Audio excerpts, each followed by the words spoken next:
Metre दूर रहने की अपील की है और गांव में पुलिस चौकी भी बना दी गई है।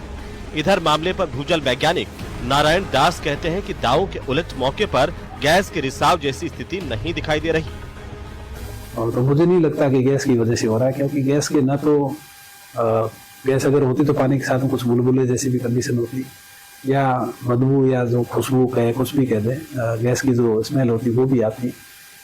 लोग धूम्रपान भी कर रहे थे और जो वहाँ पे एक दो किसान रहते हैं वो लोग चाय वगैरह भी बनाई। तो ऐसा कुछ होता है तो वातावरण में सभी का मौसम है तो थोड़ी बहुत लग भी जाता है कि वास्तव में यहाँ पे। भूजल वैज्ञानिक डॉक्टर नारायण दास के मुताबिक हमारे यहाँ सैंडस्टोन और कठोर मिट्टी के नीचे पानी मिलता है जो स्टोन और मिट्टी में दबा रहता है। जैसे इन परतों को तोड़कर वहां तक जाते हैं तो पानी प्रेशर से ऊपर उठ जाता है। भूजल वैज्ञानिक की बात अपनी जगह है, लेकिन फिलहाल इलाके के बाशिंदे प्रकृति की इस लीला को अपने लिए विपत्ति मान रहे हैं और जिम्मेदारों से मदद की गुहार लगा रहे हैं। न्यूज ओएनजीसी की टीम लोग लाइनों में लगे होंगे खाने के लिए, और मैं आपसे फिर कह रहा हूं कि ये जो लाइनों में आप देख रहे हो ये एक ट्रेलर है। ये आप फिर, जैसे मैंने कहा था कि ये मीटिंग आप मुझे रिकॉर्ड करना क्योंकि ये मैं चलाऊंगा। मैं आज फिर आपको ये कह रहा हूं कि मेरी आज की बात रिकॉर्ड करना, मैं इसको चलाऊंगा। आने वाले समय में आपको इतना तैयार रहना पड़ेगा क्योंकि ये लास्ट वायरस नहीं है, इसके बाद भी चीजें आएंगी और वो इतनी भयानक होंगी कि सरकार को सोशल मीडिया बंद करना पड़ेगा, क्योंकि सोशल मीडिया पे उनकी बीमारी की इतनी भयानक पिक्चरें होंगी कि लोगों को अटैक होने शुरू हो जाएंगे, पैनिक, घबरा जाएंगे लोग, और सरकार को सोशल मीडिया बंद करना पड़ेगा। पर बाइबल कहती तुम्हारा मन व्याकुल ना हो। क्यों? क्योंकि शैतान का मसीही लोगों के ऊपर, खुदावंद के लोगों के ऊपर कोई भी अधिकार नहीं। परमेश्वर, बाइबल कहती है, अपने लोगों से आने वाले समय की बातें करता आया। परमेश्वर ने कहा अब्राहम में से मैं कुछ छुपा के रखूं जो मैं करने वाला हूं। अब्राहम जो मेरा दोस्त है, बाइबल कहती वो अपने दासों पर अपना मर्म प्रकट किए बिना कुछ भी नहीं करेगा। परमेश्वर, जो मैं आपसे कह रहा हूं कि ये सिर्फ एक ट्रेलर है। आने वाले दिनों में लोग बेसिक्स के लिए लड़ेंगे, खाने के लिए लड़ाई होगी, राशन मिलना बहुत बड़ी प्रॉब्लम होगी, लेकिन ये अंतिम दिन होंगे जब कलीसिया उठा ली जाएगी और उसके बाद का ये सीन होगा, और परमेश्वर आपको दिखा रहे हैं। तो God bless you all of you. सबको जय मसीह की। मेरे भाइयों, मेरी बहनों और मेरे फ्रेंड्स, मैं आज आप सबके लिए एक ऐसा वचन लेके आऊं जिसकी वजह से आप लोग अनंत जीवन और उद्धार तो पा ही सकते हैं, साथ साथ आप एक जीवन में लीडर भी बन सकते हैं और आप उसके साथ साथ अपने जीवन में सारी सफलता भी पा सकते हैं।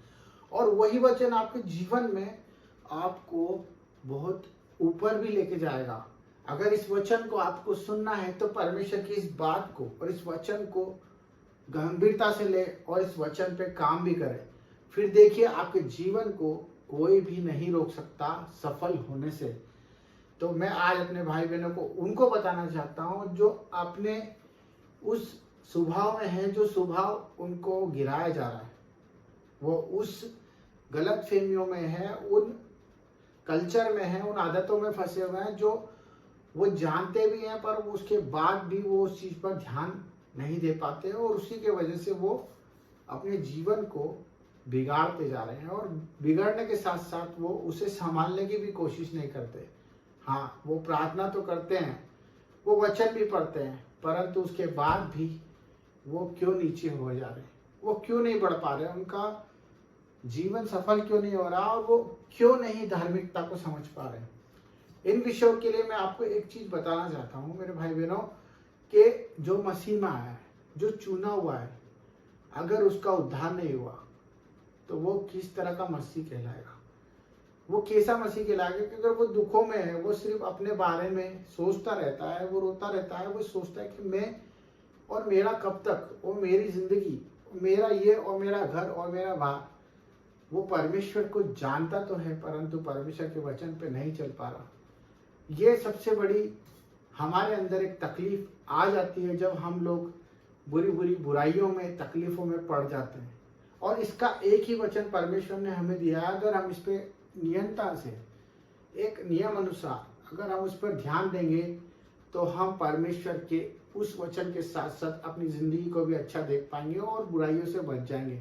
क्योंकि संघर्ष आपका बढ़ रहा है, क्योंकि परमेश्वर का वचन कहता है कि उन्होंने हमारा बोझ ले लिया है और उन्होंने अपना बोझ दे दिया जो कि हल्का है, क्योंकि वो निष्पाप थे और हमने पाप किए, परंतु परमेश्वर ने हमारे पापों की सजा क्रूस पर दी है, जान दे दी। हम कुछ नहीं दे सकते, उन्होंने जान दे दी। हम अपना एक रुपया देने में भी सोचेंगे, हम अपनी कमीज देने में भी सोचेंगे, उन्होंने जान दे दी। अगर इस बात पर आप विश्वास करते हैं कि उन्होंने हमारे लिए जान दी और उस चीज पे आप डरेंगे, सहमे रहेंगे कि परमेश्वर ने हमारे लिए दुख उठाया और हम किस तरह से उस चीज को भूल जाएं। अगर आप परमेश्वर में आ गए हैं और परमेश्वर को जानने लग गए हैं, तो वो बात मैं आपको बताने जा रहा हूँ, वो है अपने मुंह की चौकसी।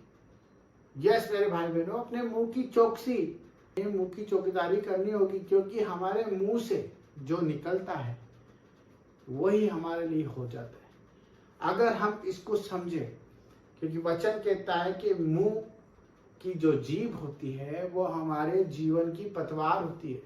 जिस तरह से गाड़ी की स्टीयरिंग होती है, उसी प्रकार हमारी जीभ अगर जरा से भी फिसली तो हमारी एक्सीडेंट हो जाता है, हमारा जीवन अंधकार में चला जाता है।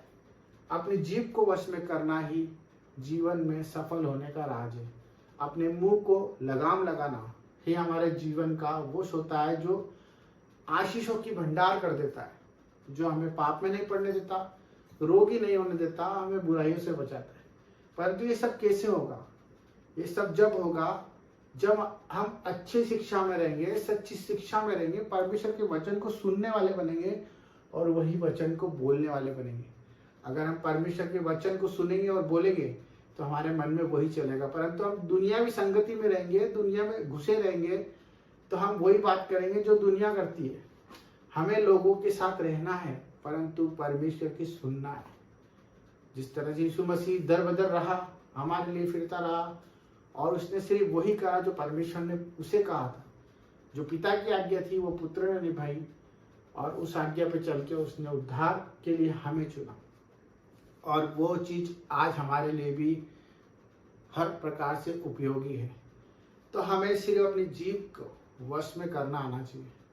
हमें वही बोलना है जो हमारा सत्य हो, जिससे लोगों का बुरा ना हो, जिससे लोगों का नुकसान ना हो।